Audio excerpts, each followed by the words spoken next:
belakang ni.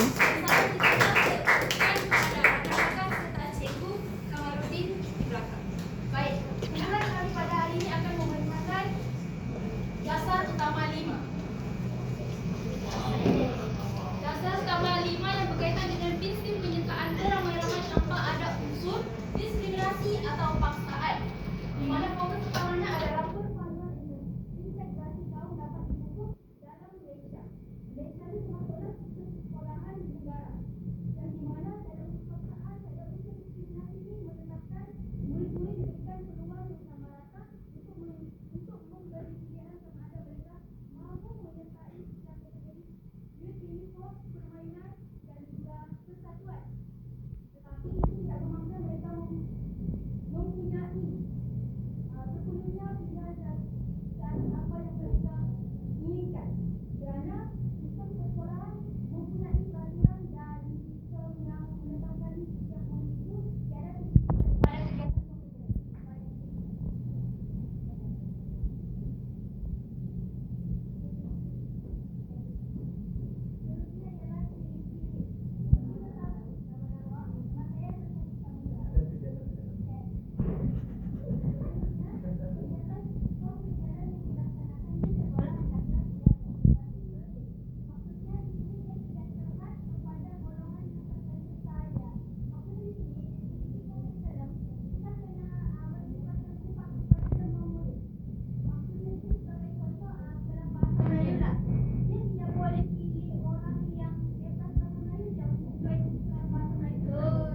Jadi kena apa ni, dalam tu kena terbuka. Maksudnya siapa yang minat untuk join boleh join. Kedua ialah penyertaan adalah terbuka kepada semua.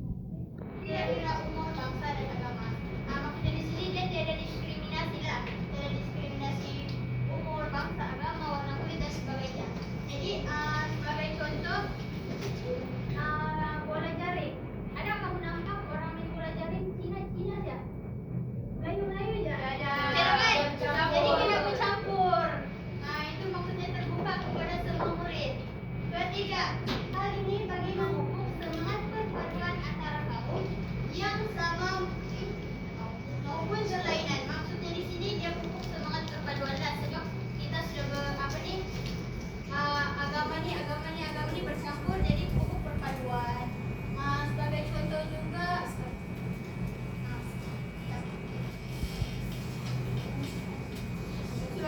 aktiviti perkemahan. Kalau aktiviti perkemahan masa kita tingkatan 1, kita kan baru masuk. Jadi di situ kita dapat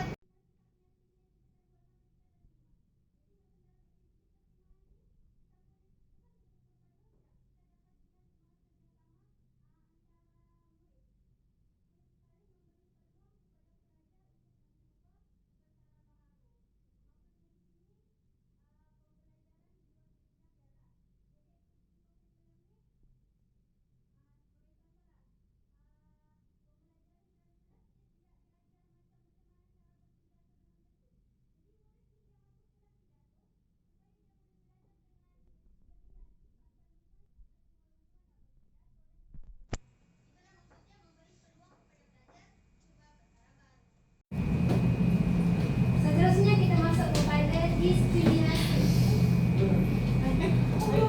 Pada nama saya Aris Patricia Binti Razisham, saya akan jelaskan tentang jenis diskriminasi. Baiklah, macam yang kita tahu, diskriminasi membawa maksud layanan yang berbeza-beza ataupun layanan yang tidak adil. Rasis. Ya, betul. Yang kita bagi kepada individu lah. Jadi, diskriminasi boleh dikaitkan kepada beberapa aspek. Iaitu yang pertama adalah diskriminasi kaum. Yang mana di Malaysia terdapat pelbagai ataupun berbilang-bilang kaum. Jadi, semua murid daripada pelbagai kaum perlu diberi peluang yang sama rata dalam aktiviti kurikulam. Dan Si Aida kau panggil ni. istimewa ataupun sebagainya. Terlampau anu, Pak. Yang mana di setengah sekolah ada pelbagai murid yang datang daripada berbilang kaum. Ada Cina, India, Melayu dan sebagainya. Panjang. Jadi menurut salah satu tokoh iaitu John Rawls, yang mana dalam teori beliau mengatakan teori keadilan, yang mana setiap individu ini berhak untuk mendapat peluang yang sama rata. Jadi keadilan ini dapat dicapai apabila semua murid diberikan peluang ataupun layanan yang adil tanpa mengira latar belakang individu tersebut. Contohnya daripada diskriminasi kaum ni, daripada pandangan komponen, sekiranya semua sekolah memberikan layanan yang adil terhadap setiap individu, maka dapat mencapai matlamat integrasi nasional yang menjadi teras utama dalam sistem pendidikan di Malaysia. Seterusnya kita lihat kepada diskriminasi yang kedua adalah dari aspek agama. Di Malaysia juga terdapat pelbagai jenis agama, Islam, Buddha, Hindu dan sebagainya. Semua murid ini bebas menyertai aktiviti co-curriculum tanpa dipinggirkan kerana pengaruh agama mereka. Kepercayaan dan amalan agama setiap murid perlu dihormati. Sedangkan dalam Al-Quran sekalipun menyebut dalam surah Al-Baqarah ayat 256, iaitu la ikraha fiddin, yang mana tidak ada paksaan dalam beragama. Jadi di sini di sekolah, semua sekolah tidak boleh, guru tersebut tidak boleh memikirkan atau apa bahasa orang kata palau murid tersebut kerana dia beragama lain. Contoh, dalam sekolah Syiah yang sekolah jenis kebangsaan Cina, SJKC, yang mana ada setengah murid beragama Islam. Kadang-kadang mungkin kita terlepas pandang di mana guru tu hanya memilih murid berbangsa Cina, bukan Melayu. Jadi di situ punya diskriminasi dari segi agama, dan itu tidak patut dilakukan di sekolah tersebut. Jadi seterusnya kita lihat kepada jenis diskriminasi yang ketiga, jantina. Macam yang kita tahu, jantina ada lelaki dan perempuan. Murid lelaki dan perempuan mempunyai peluang yang sama dalam co-curriculum, yang mana penyertaan dan kepimpinan tidak boleh dikaitkan berdasarkan jantina. Jadi menurut salah satu tokoh juga, iaitu dalam teori kesamaan gender, iaitu daripada Sandragan 1981, yang kebolehan seseorang itu tidak ditentukan oleh jantina mereka tersebut, dan lelaki dan perempuan perlulah memberi ataupun mempunyai potensi yang sama rata untuk berjaya. Kadang-kadang dalam kehidupan kita ataupun di sekolah, kita sering terlepas pandang, yang mana kadang-kadang guru ni hanya memilih murid lelaki untuk mewakili sekolah. Jadi di sini wujud salah faham, yang mana pelajar perempuan tidak dapat menunjukkan bakat mereka. Sedangkan pemimpin Kementerian Pendidikan sekalipun, ketua adalah perempuan. Jadi di sini nak tunjukkan bahawa pelajar perempuan juga perlulah memberi akses yang sama. Dan dengan itu, semua murid dapat mengembangkan lagi potensi mereka dan menonjolkan bakat mereka, dan sekaligus dapat mewakili sekolah. Kadang-kadang pelajar perempuan juga dapat mendapat kejayaan berbanding pelajar lelaki. Jadi di sini tidak boleh wujudnya diskriminasi dan semuanya berpotensi untuk menunjukkan bakat. Terusnya kita beri kepada slide seterusnya. Baiklah, bersama saya Nora Betul ada Wingeron. Jenis diskriminasi yang keempat adalah orang kurang dan kelainan upaya. Seperti yang kita ketahui, Cikgu Kamarudin telah memberitahu tentang perbezaan orang kurang upaya dan kelainan upaya.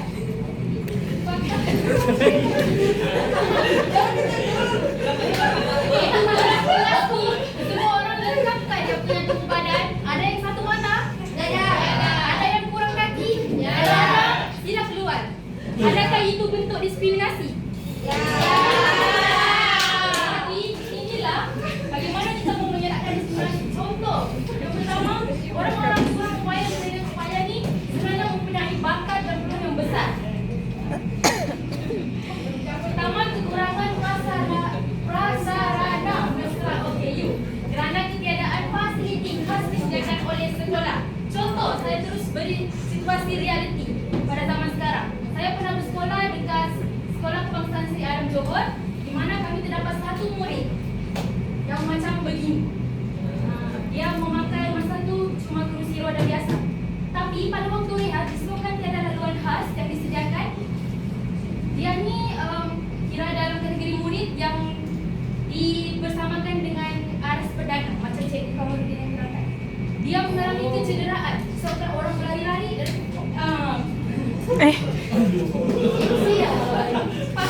Faham yang saya cuba sampaikan. Yang kedua, sikap spektikal pihak urusan. Ada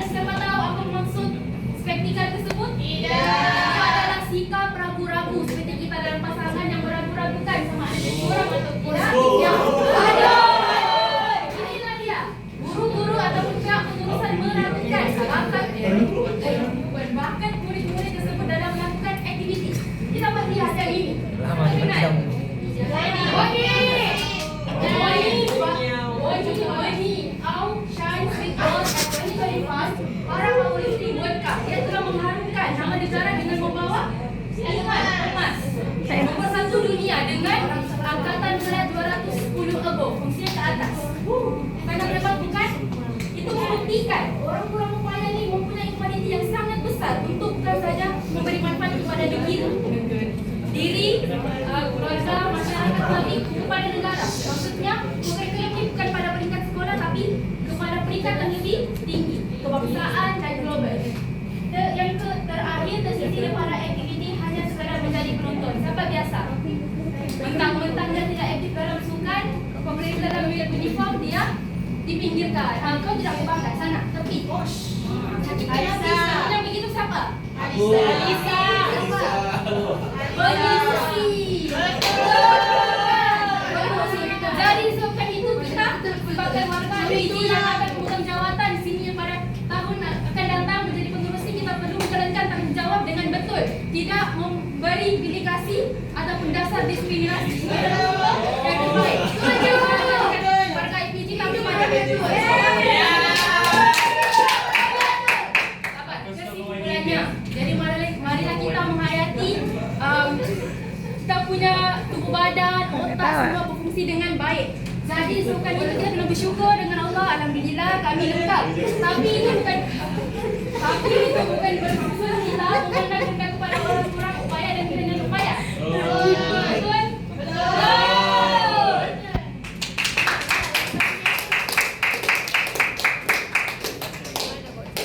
Maaf, aktiviti saya terlupa. Jadi disebabkan hari ini saya mempunyai hari yang kurang tidak baik lah. Segera minta berdiri. Ini saya penggunaan bahasa isyarat yang bukan saja dalam kegiatan kurikulum, contohnya persatuan yang sepatutnya diadakan dalam sekolah lah, tapi memandangkan keadaan pada zaman sekarang. Boleh aku rakam dari depan. Beberapa inisiatif untuk meluaskan penggunaan bahasa isyarat dalam sekolah. Boleh aku rakam dari depan. Kami, saya, cikgu, terima kasih, cikgu. Okey, pandang ke belakang, kita menghadap kepada cikgu.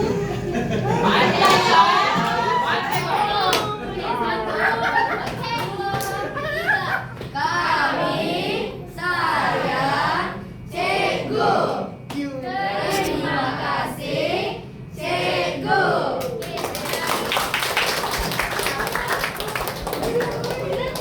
Terima kasih.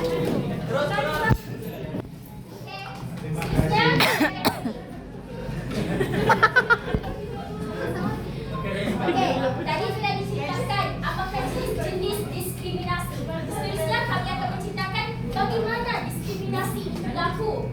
Yang pertama adalah stereotip.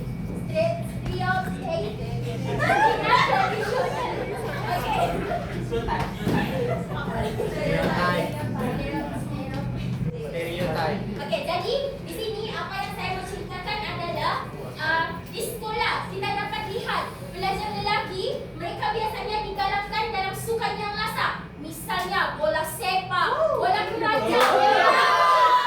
Tapi pada pihak pelajar perempuan pula mereka disuruh untuk menjadi masuk ke dalam kebudayaan seperti tarian.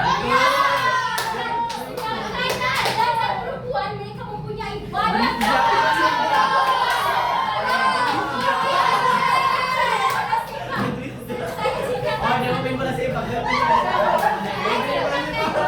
Sabar, tenang. banyak pandangan masyarakat rapi takro hanya untuk pelajar lelaki saja. Tapi adik saya sendiri dia adalah seorang perempuan, dia merupakan pemain rapi kebangsaan.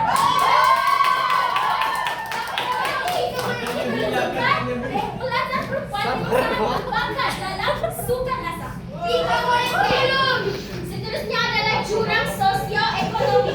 Macam yang kita tahu, sesungguhnya aktiviti kurikulum ini memerlukan kos yang sangat tinggi untuk membeli peralatan ataupun menggunakan iuran pendaftaran dan beli baju yang khas untuk kurikulum itu. Jadi di sini berlakunya diskriminasi kerana apabila orang yang berkemampuan, orang yang kaya, mereka mudah untuk masuk ke dalam kurikulum yang memerlukan kos tinggi itu. Sedangkan pelajar yang kurang berkemampuan tapi ada bakat dalam kurikulum itu mereka tercegah, terhad kerana tidak mempunyai wang yang cukup. Seterusnya adalah prasangka kaum dan prasangka kaum. Cara dipasangkan prasangka kaum. Okey, prasangka kaum ni banyak pandangan masyarakat. Masyarakat berpandangan bahawa aktiviti seperti pingpong, bola keranjang hanya untuk kaum Cina. Tetapi kalau bola sepak, bola takraw adalah untuk orang Melayu. Jadi kita tengok macam Syed sendirilah. Dia pandai, dia bijak dalam badminton. Sedangkan prasangka masyarakat hebat dalam bermain badminton. Tapi prasangka masyarakat badminton hanya untuk orang Cina. Hanya untuk orang kaum Cina. Jadi di sini Syed akan isi contoh situasi lah. Syed dia masuk ke dalam badminton tapi dia mengalami diskriminasi kerana orang-orang yang kaum Cina mereka menggunakan bahasa ibunda ketika bercakap. Jadi Syed tidak faham bahasa Mandarin, jadi dia akan mengalami diskriminasi kerana dia seorang sahaja kaum Melayu. Okey, seterusnya adalah pengabaian pelajar berkebutuhan khas. Macam kita tahu, terdapat segelintir sekolah perdana yang dibawa masuk pelajar inklusif penuh, iaitu pelajar yang sudah pandai, yang sudah sama taraf dengan pelajar perdana. Jadi di sini hanya segelintir sekolah saja yang mempunyai fasiliti yang cukup untuk aktiviti orang Melayu. Okey, orang kelainan upaya. Sedangkan banyak orang kelainan upaya tu mereka sangat berbakat seperti macam mana Rabiatul katakan sebelum tadi. Tapi disebabkan tiada pandangan mereka terhadap orang berkeperluan khas, mereka rasa tiada bakat. Mereka rasa mereka ni hanya membebankan saja. Sedangkan tidak. Mereka adalah orang yang hebat dan mampu mengharumkan nama sekolah. Yang terakhir adalah keutamaan melampau terhadap akademik. Di sini kita boleh lihat kebanyakannya pihak guru mereka lebih mementingkan orang yang straight A, orang yang bijak dalam akademik, kelas depan. Mereka sebagai contoh dalam kelab persatuan biasanya mau jadi pengerusi, mau jadi setiausaha akan dipilih orang-orang yang lebih berakademik yang di kelas depan, sedangkan kelas belakang dipandang rendah kerana dianggap tidak boleh dibawa bincang dan tidak mahir dalam kepimpinan. Sedangkan orang pelajar di kelas belakang mereka lebih pintar, mereka lebih pandai memimpin dan lebih berbakat dalam co-curriculum. Tik tik tik, je. Sudahlah main pun tengok depan. Okey, kita dah tahu. Kita perbaikkan dasar 5. Dasar 5 di sini adalah penyertaan tanpa beramai-ramai, tanpa diskriminasi. Jadi kita dah tahu dah jenis-jenis diskriminasi. Kita dah tahu punca-punca diskriminasi. Jadi kita nak tahu apa langkah kerajaan untuk menangani isu diskriminasi ni dalam penyertaan kurikulum di sekolah. Jadi kerajaan buat apa? Dalam dasar 5 ni kerajaan telah keluarkan surat berkeliling. Okey, surat berkeliling ni cakap apa? Surat berkeliling ni nakkan penyertaan tanpa diskriminasi seperti rakan-rakan saya dah cakap tadi. Penyertaan mestilah berlaku secara adil tanpa kira latar belakang ke, warna kulit ke, jantina ke ataupun kelainan upaya sekalipun. Bila kata sekolah sudah masukkan pelajar-pelajar ni ke dalam kelab, sukan dan permainan, unit uniform, tapi penyertaan masih tidak boleh berlaku secara paksaan. Okey, di mana pelajar itu sendiri harus secara sukarela menyertai kurikulum dan juga berdasarkan rasa minat pelajar itu sendiri. Bagaimana tu saya lepaskan soalan itu ya. Kawan-kawan boleh tunjukkan selepas turun tangan. Saya tak risau masa tak sempat. Dan surat berkeliling ni juga menekankan bahawa pelajar bersepadu dan penyertaan berlaku secara inklusif. Seperti saudari Pika sudah cakap tadi, kita tak nak eksklusif. Eksklusif tu apa? Penyertaan terhad kepada sesuatu pelajar ataupun kelompok. Kita nak inklusif, iaitu peluang yang sama untuk semua pelajar ambil bahagian tanpa ada unsur pengasingan. Okey, jelas setakat ni? Jelas. Terusnya, jadi apakah kepentingan surat berkeliling ini? Yang pertama, semestinya untuk memupuk perpaduan dalam kalangan murid. Kerana pelajar-pelajar ini bukan sahaja terhad di dalam kelas, tetapi di luar kelas pun, seperti di padang, di dewan, di gelanggang. ataupun di mana-mana saja di kawasan sekolah, mereka boleh bekerjasama, berinteraksi dan bersatu padu. Saya ambil contohlah dalam kumpulan bola sepak lah, bola sepak terdiri daripada pelbagai kaum, Melayu, Cina, India. Mereka ni, adakah mereka akan berinteraksi? Adakah mereka akan bekerjasama? Adakah mereka akan merancang strategi? Ya.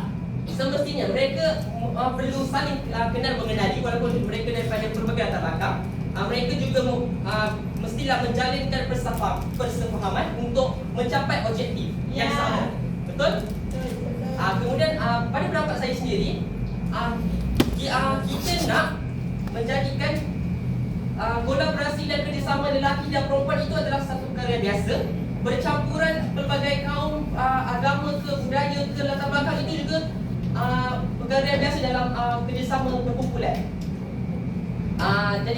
Kemudian, jadi setuju tak kalau saya cakap sekolah ni adalah media pertama untuk memupuk perpaduan dalam kalangan pelajar? Ya, betul. Kita bercampur. Okey, seterusnya kepentingan surat keliling ni adalah untuk memberi peluang yang sama kepada semua murid.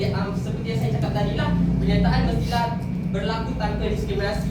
Dan seterusnya, apakah kepentingannya adalah untuk mewujudkan persekitaran sekolah yang harmonis supaya murid rasa dihargai dan diterima. Kerana walaupun mereka minoriti, contohnya pelajar India, dia seorang je pelajar India di sekolah Melayu yang majoritinya Melayu, tapi dia tetap dapat layanan yang sama seperti pelajar Melayu lain, di mana mereka boleh sertai sukan, permainan ke, ataupun apa-apa unit uniform secara mereka boleh sertai lah. Dia ada pengasingan untuk dia. Sekarang ni faham?